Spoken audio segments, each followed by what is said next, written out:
Le Seigneur soit avec vous. Et avec votre esprit. Évangile de Jésus-Christ selon saint Matthieu.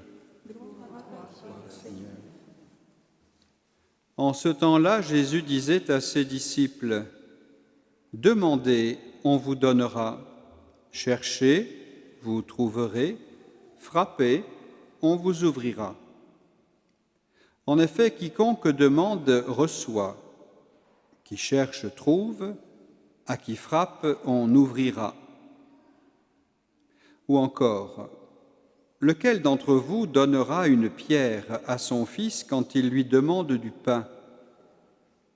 Ou bien lui donnera un serpent quand il lui demande un poisson? Si donc vous, qui êtes mauvais, vous savez donner de bonnes choses à vos enfants, combien plus votre Père qui est aux cieux donnera-t-il de bonnes choses à ceux qui les lui demandent? Donc, tout ce que vous voudriez que les autres fassent pour vous, faites-le pour eux vous aussi. Voilà ce que disent la loi et les prophètes. Acclamons la parole de Dieu. Louange à toi, Seigneur Jésus.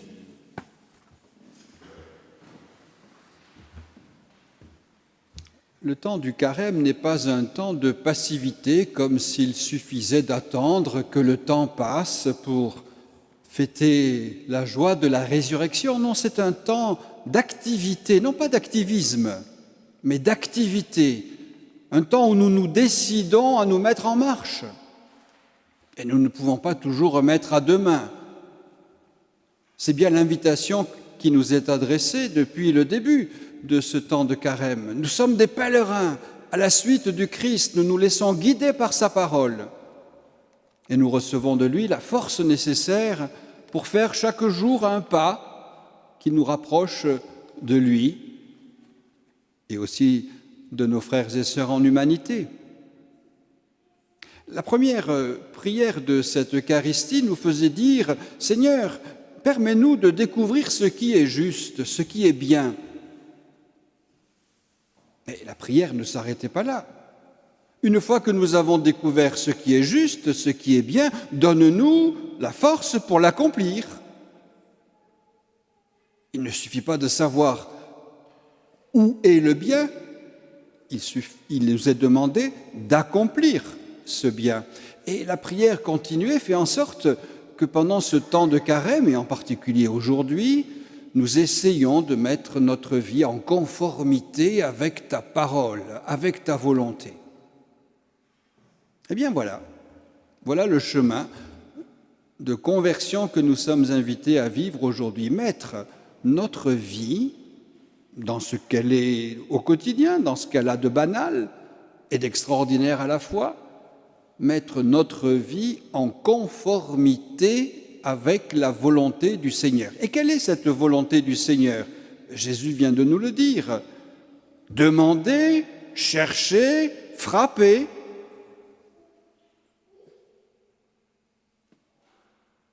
Demandez, cherchez, frappez.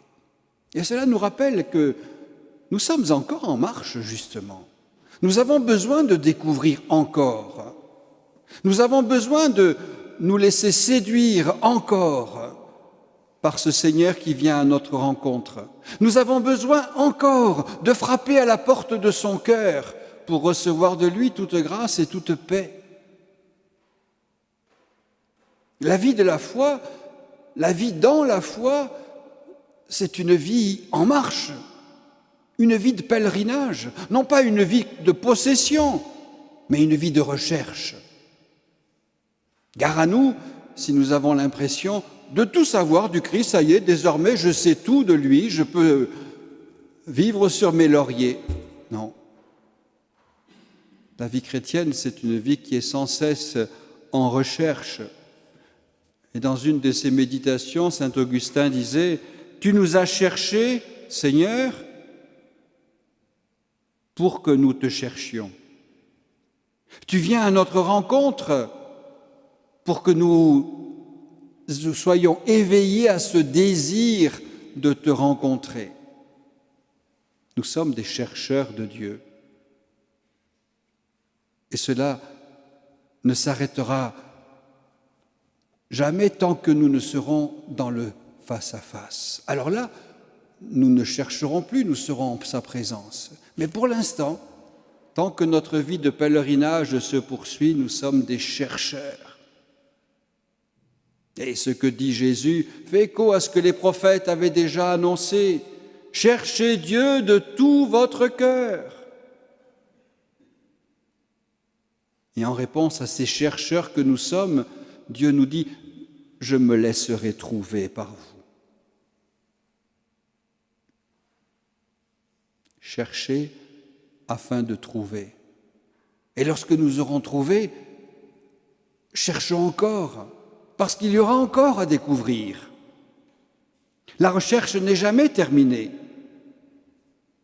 Et c'est bien cela, l'état de notre vie de disciples pèlerins à la suite du Christ. Alors ne nous contentons pas de nos acquis, de ce que nous avons entendu, de ce que nous avons reçu, mais soyons des chercheurs. Soyons assoiffés de découvrir ce mystère de l'amour de Dieu. Et puis sachons rendre grâce pour tout ce que nous allons trouver aujourd'hui. Car c'est bien aujourd'hui que nous sommes invités à demander, chercher, frapper. Soyons déjà dans l'action de grâce pour tout ce que nous allons trouver aujourd'hui dans notre rencontre vivante et personnelle avec le Christ. Lui seul est la porte du salut.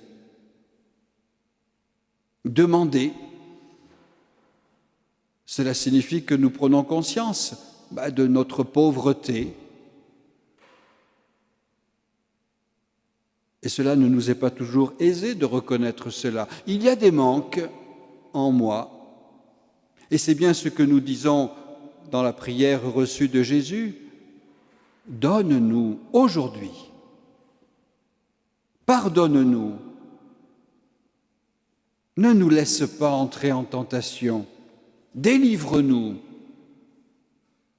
Voilà ce que nous pouvons demander, ce que nous demandons. Mais est-ce que ce sont simplement des mots, des formules? Ou est-ce que c'est vraiment le désir de notre cœur?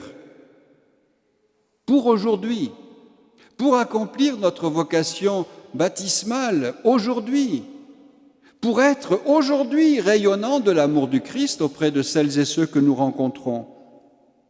Alors peut-être, puisque Jésus nous demande d'oser demander de bonnes choses, quelles seraient ces bonnes choses que nous voudrions demander au Seigneur? Chacun peut essayer de formuler les réponses dans le silence de son cœur. Est-ce qu'il n'y a pas un besoin de discerner dans mes demandes? Qu'est-ce qu'elles sont ces demandes? Uniquement en vue de ma satisfaction personnelle et immédiate? Et si ce que j'ai demandé, je ne l'ai pas reçu, est-ce que je ne conclus pas un peu trop vite? Ça signifie que Dieu ne s'intéresse pas à moi? Est-ce que nous sommes guidés simplement par le tout de suite? Ou est-ce que nous accueillons notre demande comme une semence? Et puis il faut du temps à la semence pour porter du fruit. Le tout, c'est d'être disponible pour que l'amour de Dieu puisse accomplir son œuvre en nous selon sa volonté et non pas simplement selon nos projets humains ou nos désirs humains. C'est vrai que c'est en rencontrant le Père que nous apprenons à être fils. Et là est l'objet de notre contemplation de ce Dieu qui est Père. En contemplant le Père, je découvre ce que je suis, son enfant bien-aimé. C'est vrai qu'en suivant le Fils, nous apprenons à être disciples, missionnaires, apôtres, témoins, en marchant sur le même chemin que celui emprunté par Jésus. Et c'est vrai qu'en accueillant l'Esprit, nous apprenons à être serviteurs du projet de Dieu, serviteurs de la communion avec Dieu et avec nos frères et sœurs, serviteurs de cette paix qui est un cadeau de Dieu pour que nous en devenions les artisans. Voilà le chemin du carême, contempler Dieu, Père, Fils et Saint-Esprit, pour découvrir quelle est notre vocation et notre mission dans le monde de ce temps. Puis n'oublions pas ce que Jésus vient de nous dire aussi, tout ce que vous voudriez que les autres fassent pour vous, faites-le pour eux, vous aussi. On est là au fondement de la morale naturelle. Et vous avez remarqué que la formule est à la forme active.